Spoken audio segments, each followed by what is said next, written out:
اللہم صلی علی محمد و آل محمد وعجل فرجہم اجمعین ان اللہ و ملائکتہ یصلون علی النبی یا ایھا الذین آمنوا صلوا علیہ وسلموا تسلیما اللہم صلی علی محمد و آل محمد وعجل فرجہم اجمعین۔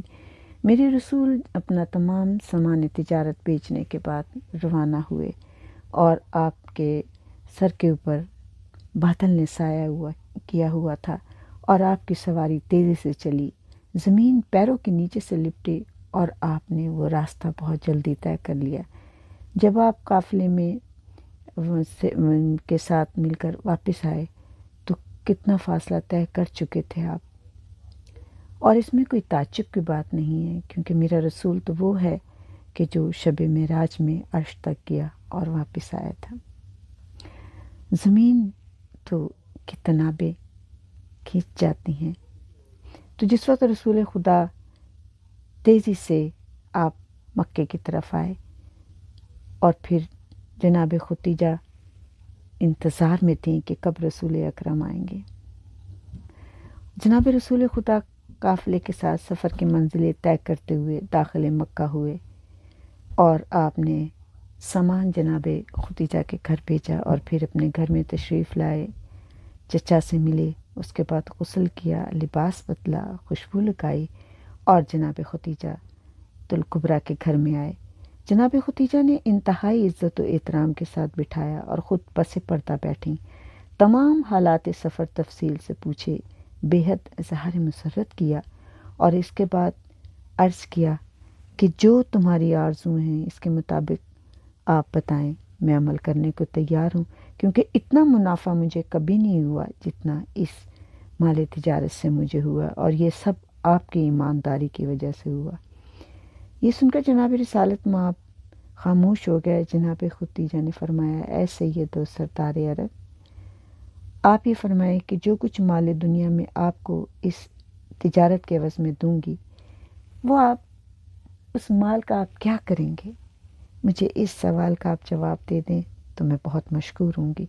آپ نے فرمایا کہ میں نے تو اپنے چچا ابو طالب سے عرض کی ہے کہ یہ تمام مال آپ کا ہے، مگر وہ فرماتے ہیں کہ نہیں، میں اس مال سے تمہارے واسطے 2 ناقے خریدوں گا کہ تم ان ناقوں کے ذریعے سے تجارت کرنا۔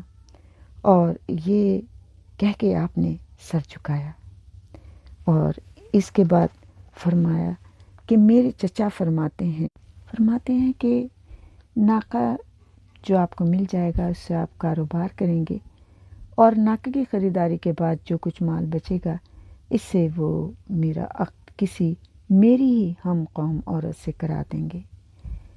یہ سن کر جناب ختیجہ نے عرض کی، کیا آپ مجھے اجازت دیتے ہیں کہ میں آپ کے واسطے ایک ایسی عورت سے آپ کا عقد کروا دوں کہ جو جود و سخاوت اور صورت و سیرت، دولت و ثروت میں، عفت میں، طہارت میں تمام عرب میں اپنا نظیر نہ رکھتی ہو، اور پھر آپ ہی کے قوم و قبیلے سے بھی ہو؟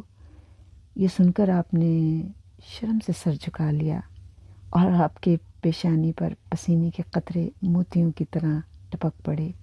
فرمایا، ختیجہ، تمہارے انتخاب پر راضی تو ہوں، مگر جب تک میرے بزرگ منظور نہ کریں میں کچھ نہیں کہہ سکتا۔ یہ کہہ کے آپ جناب ختیجہ سے رخصت ہوئے اور گھر تشریف لے آئے۔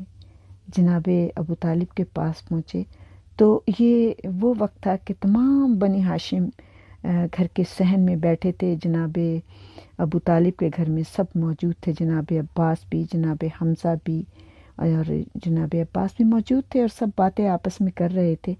تو جناب ابو طالب نے دیکھا کہ بھتیجا آیا اور کچھ چہرے کی حالت تبدیل سی ہے اور خاموش ہیں، تو آپ نے بھتیجے کی طرف دیکھا اور کہا، فرمایا، بیٹا کیوں خاموش ہو؟ بتاؤ کیا بات ہوئی؟ ختیجہ نے آپ کو کیا کہا؟ آپ نے تو بہت منافع دیا ہے اور اس سے وہ خوش ہوگی، تو آپ خاموش کیوں ہیں؟ تو آپ نے چچا کی طرف دیکھا اور کہا، چچا، ختیجہ نے مجھے، وہ تو بہت خوش ہیں، لیکن آج انہوں نے یہ بات کہی ہے کہ اگر آپ شادی کرنا چاہتے ہیں تو میں آپ کے لیے کوئی لڑکی تلاش کروں، یعنی وہ میرے لیے کوئی لڑکی کا انتخاب خود سے کرنا چاہتی ہیں، لیکن میں نے انہیں یہ کہہ دیا ہے کہ میرے بزرگ میرے لیے لڑکی تلاش کریں گے۔ یہ سن کے سب جو چچا تھے انہوں نے ایک دوسرے کی طرف دیکھا اور مسکرائے۔ تو جناب ابو طالب نے کہا کیا یہ نہیں ہو سکتا کہ ہم ختیجہ کے والد سے یعنی کہ ان کے گھر والوں سے ختیجہ کے رشتے کی بات کریں کہ وہ جناب رسول خدا صلی اللہ علیہ وآلہ وسلم کے رشتے کے لیے، یعنی انہوں نے کہا کہ ہم بات کریں کہ وہ جناب ختیجہ کا رشتہ منظور کر لیں، رسول خدا سے ہم ان کی شادی کر دیں۔ جب یہ بات کی تو سب تو بڑے خوش ہوئے۔ اس بات سے ایک دفعہ تو مجمع میں سناٹا چھا گیا، لیکن سب خوش تھے، لیکن ابو لہب جو تھا اس سے برداشت نہیں ہوا اور وہ کہنے لگا یہ کیا خام خیالی ہے، کہاں ختیجہ، کہاں یہ محمد صلی اللہ علیہ وآلہ وسلم۔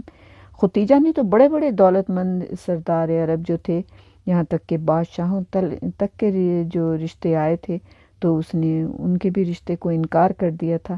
بھلا تمہاری اور اس کی کیا برابری، وہ تو بہت امیر و کبیر عورت ہے اور وہ بھلا اس رشتے کو کیسے منظور کرے گی۔ یہ سن کر جناب عباس جو ان کے چچا تھے وہ ناراض ہو گئے اور کہا ابو لہب تم خاموش رہو، اور تم کون ہوتے ہو محمد کے لیے ایسی بات کرنے والے؟ یہ ابو طالب بیٹھے ہیں، یہ فیصلہ کریں گے کہ محمد صلی اللہ علیہ وآلہ وسلم کی شادی کس سے کرنی ہے اور کہاں کرنی ہے۔ اللہم صلی علی محمد وآل محمد۔ باقی آئندہ ویڈیو میں بارلائی ذکر کے صدقے ہماری پریشانیاں، بیماریاں، دکھ دور کر دے، اور جس کی جو پریشانی وہ دور کر روز میں شرم میں پیاس کی شدت سے بچانا، پاک زہرا کی چادر کے سائے میں رکھنا۔ اللہم صلی علی محمد وآل محمد، امام زمانہ کا جلد ظہور ہو جائے۔